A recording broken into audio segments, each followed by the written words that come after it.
darling, you're going to have to move.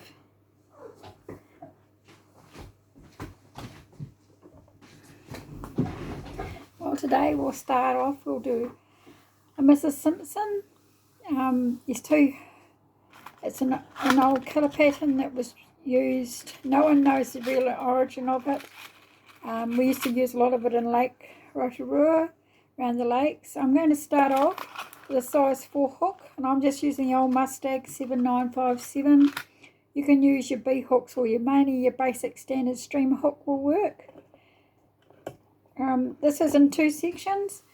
So I like tying it with pheasant tail, just pheasant tail fibres, but this is black squirrel, so I'll show you how to use black squirrel today. We're going to be using ringneck pheasant. Now it is the back saddle cape. Now some people think, oh, it's more blue, and another person will say it's more green. Every bird is completely different colour. So these are the feathers here we're going to use. And when we pair them, we take 2 from this side and 2 from that side. I've already got them paired up. I'll show you how I do that. So this is them here. So this is just a bit of tape. And I just pair them up. So there's 2 from this side and 2 from that side. It makes it easier when we come to do it. It looks like I've lost one. And then the bottom material, you can either use wool or we're just going to use red chenille today. And that is all that's actually in the fly. So what we'll start off with is with the squirrel tail. So with your squirrel tail, pick up the fur and get it even like that. Okay, so it's looking nice and tapered. We just cut that. Always pull the excess fluff out. Alright, I'm just going to lay that down on my card and I'll start off with my cotton.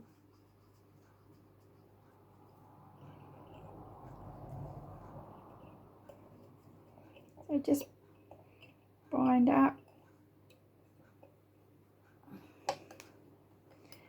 Just catch that. My scissors are everywhere. And then I'm just going to put a wee bit of glue on there. Not much, just enough to make it tacky. Pick up my tail. Now there is a secret with this sort of solid fur tail. I found one of the real good things. It's one thing you'll use a lot. It helps you with a lot of things and doing a lot of tying your tails and keeping the knot. A lot of people have a problem with their tails rolling right round. They just put it on and wind unless you hold it really firmly. So this one, I'm just going to measure it. I'm going to do it the full length of the hook. Swap my fingers. Now, if you just watch carefully, I come in the front between my thumb and forefinger, and I come down the other side. Come round the tail, up between my thumb and down the other side of my forefinger. Now, I can hold that and control where that comes down and hold that there. Then come up. Come down between my thumb and forefinger. Do that 3 times. And then look at it and think, yes, I'm happy with that. But see how it's popped itself up, it's held together, and then I can just come along a few more turns. Now, another thing is, if you get too much bulk on fly, like just cutting that through, it doesn't make a tidy body, and it also gives it more reason to turn. So I'm just going to go on from a long angle with some of these straight Frisker scissors and just trim that. I'll just trim it, and then I'll drop a bit of glue on that, and you'll see it makes for a more tidy, and then it's just up and down, not round and round, it's up and down more. It's more the movement. Just tidy that up. If you want to, you could put a tag in here. Golden pheasant works well, orange or yellow. Fibres of cock feathers, but the original didn't have it, but we've added those things at a later date. So now getting my chenille. The chenille's it's a medium size. There's a finer one and then there's a thicker one. This will make for a bulky fly. Where wool, if I use wool, I would strip that down and get it a lot thinner. So I'm going to show you both. If I was doing chenille, Whoops, I'll get rid of another piece. I was getting chenille. There's a grain with a chenille. So if you run your hand gosh, it's so... you run your hand down it, it has a grain with it, okay? One way that's fighting it, I can feel it. If it's running down and it's smooth, that's the way you need to tie it in. That becomes your top. You pull a little piece off and you tie that in like that, all right? If it was wool, you want a real good red. It's hard to get a real good red. We would pull this apart and we would just tie this in. But you can see the difference. This will make a thinner body. It will make a neater colour pattern. So with the chenille, I run it away from me, take my thread up, and I would run this along here. Hard up against each other. Now I'm going halfway, but I take an allowance of my head off. So the back body is always slightly smaller than the front. So I come up with my thread and round with my, up with my thread and round with that. And then that just cuts right through without cutting through the actual chenille, tying the chenille down. So then that just pulls off and ties in neatly. All right, do a half hitch. Now we need the smaller ones of these, which were these ones. Now the back ones, the first set are always narrower. This is the first set, and then the front are going to be bigger. So we're going up more bully shape, so it's fatter at the front. Now I'm just going to get a feather out and show you how to prepare it. So I'd be taking these, say the smaller ones here at the front. I don't know if you can see what I'm doing. I'll try to pack two up together. Oh, the smaller ones here.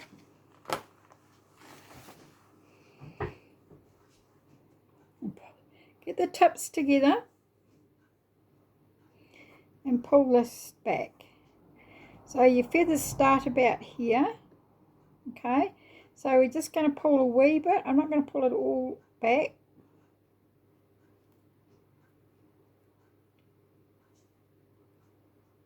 All right, then I'll cut those, and then you can always take, so that's all ready to put on, okay? But another thing with these feathers that I've taken, you think you're going to waste that. Well, on this, there's this little wee feather. Now that's fantastic for putting gills up on caddis. It's good down the side of a fly, tied in. Don't throw it away. They come in really handy. And they really work well in the water. A lot of people will just throw that away. So we'll go back to putting our pears on. So we've got two of those feathers together. I'm just going to wet it a wee bit. I'm going to pull them back to lock them into each other. Had locked it in. Now,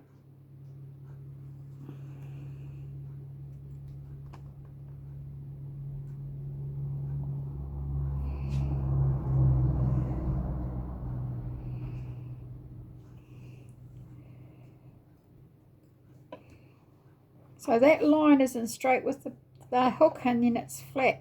If you can see that, it's flat. So now I've got to put the other one. You might find it's easier to tie it on by turning your vise. I find this is the way I've always done it. Having the more modern vices does work better. Just do whatever you're comfortable with.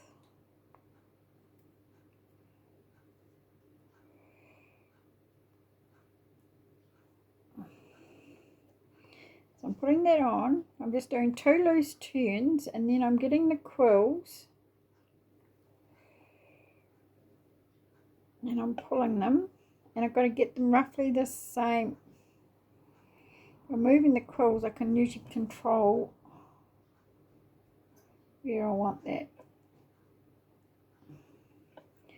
Needs to be shorter.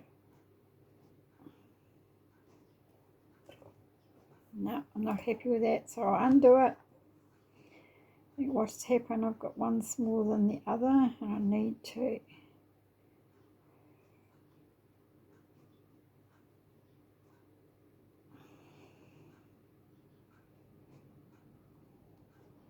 make them a bit smaller. They are fiddly, but once you get the hang of it, when you've done a few, it seems to become a lot quicker.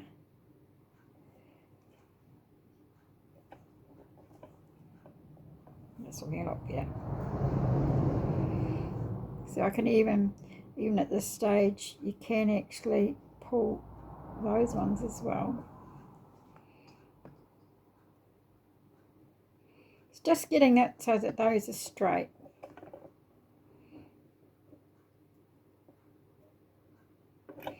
Okay, so just tie that in.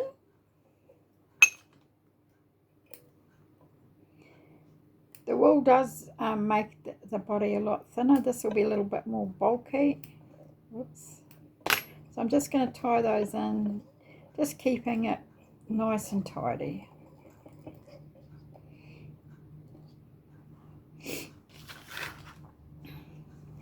Now we'll get another bit of chenille.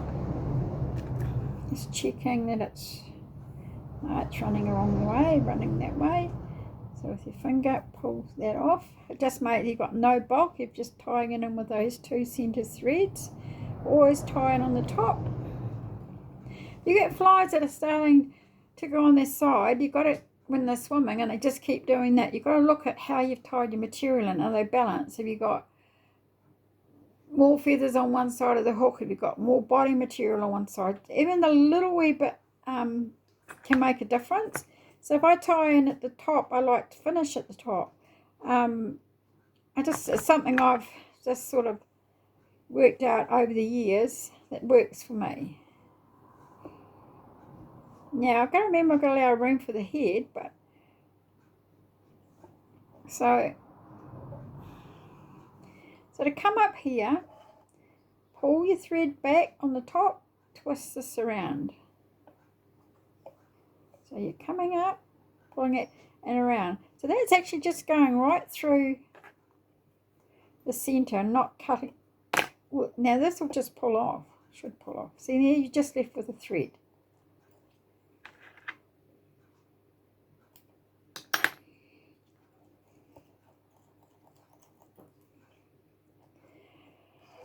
Half hitch, so that won't unravel. Now one turn.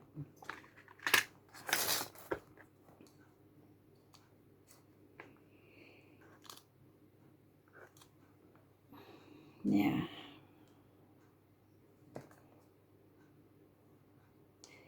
pairing another pair up.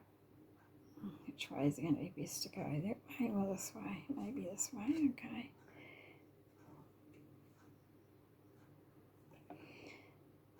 And you want them a fraction shorter than the front ones. Well, a wee bit of fluff on that.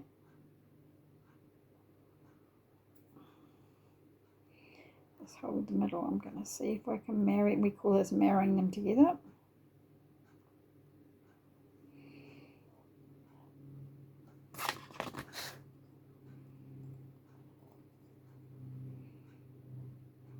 Keeping your hand on there and pulling. How's that looking? That's looking pretty good. Don't know why one side always goes better than the other. I'm just going to trim that on an angle. Pick up the other two.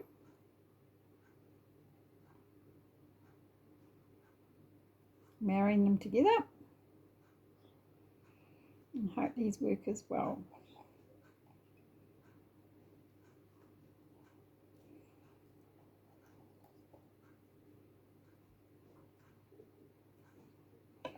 And then I'm looking to see if it's flat. So it's flat, and then roughly is it matching the other side? I don't think the fish knows, but we do. Alright, I'm happy with that. It's just keeping these, always cut things on an angle It all makes for a tidier fly. I'm just going to drop a bit of glue on that before I start finishing it.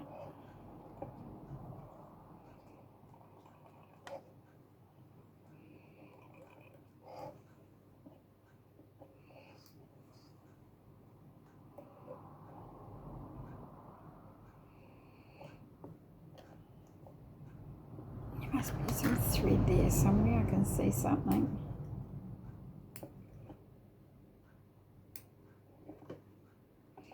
We see every defect. I'm sure the fish don't see every defect. But I know as we get older we can't see the defects.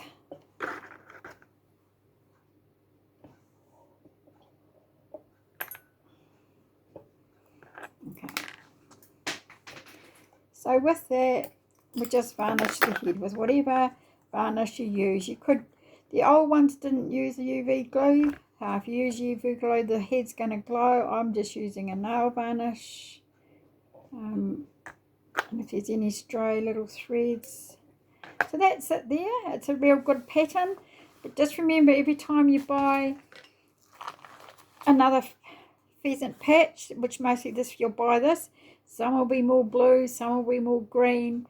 But they do sort of glow a wee bit too, but no matter what colour, they all work. Make a real good bully pattern. Thank you.